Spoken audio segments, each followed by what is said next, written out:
Magpa-park lang, magpa-park lang. Saan ba?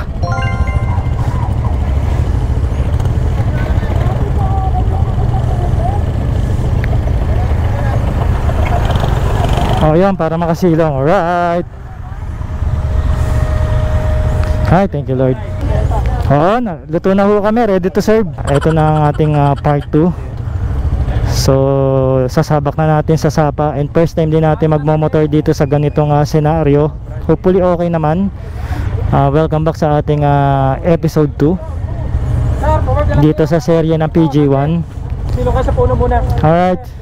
So katabi ko ngayon si Idol Moto. And then nasa likod ko si Trupa. Pinauuna ako. Sabi ko, ikaw na, hindi ko kaya eh. Alright, shoutouts sa mga fellow motovloggers natin, medyo.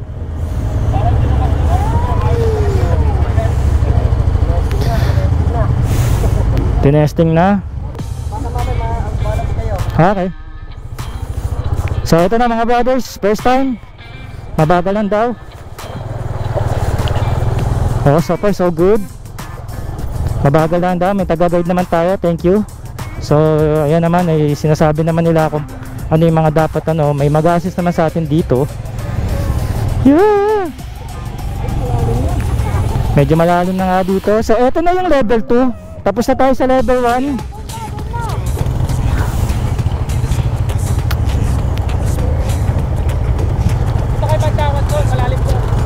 Okay, susundan na natin.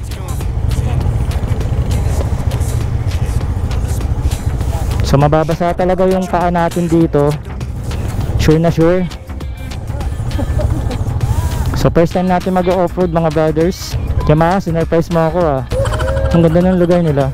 Boss, dito kayo dadaan, wag doon, malalim doon. Okay, right side lang. Right side lang daw po tayo. Good luck sa atin. Boss, doon. Right side lang. Okay. Oops.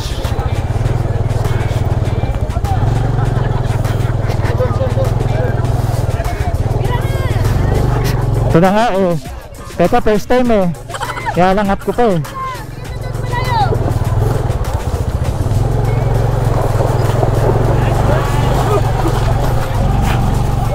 Alright.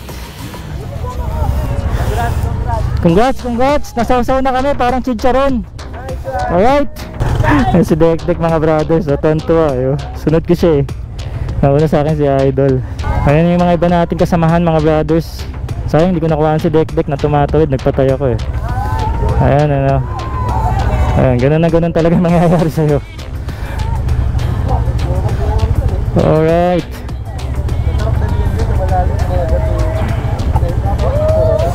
Ayun congrats mga vlog. Hindi talaga ako pa ng off-road riding pero nakaka-enjoy naman pala basta yung mga ganitong ganitong senaryo lang. Huwag lang siguro yung sobrang malala. Ayun, cameraman natin kay June. Alright, so level 3 na para may level talaga yung nila dito Ayun So niyaya na tayo ni Idol, tara na daw. Ako naman sunod ako na sunod. Siya lagi ko sinusundan At si Trupa muna. Alright.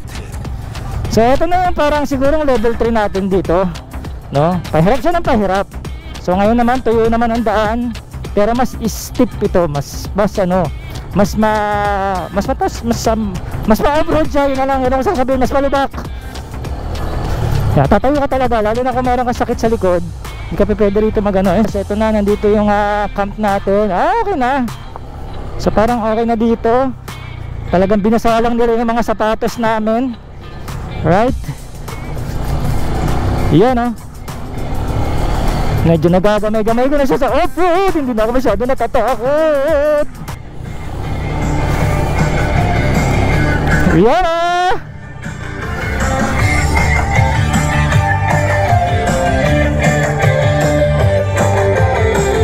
Yeah.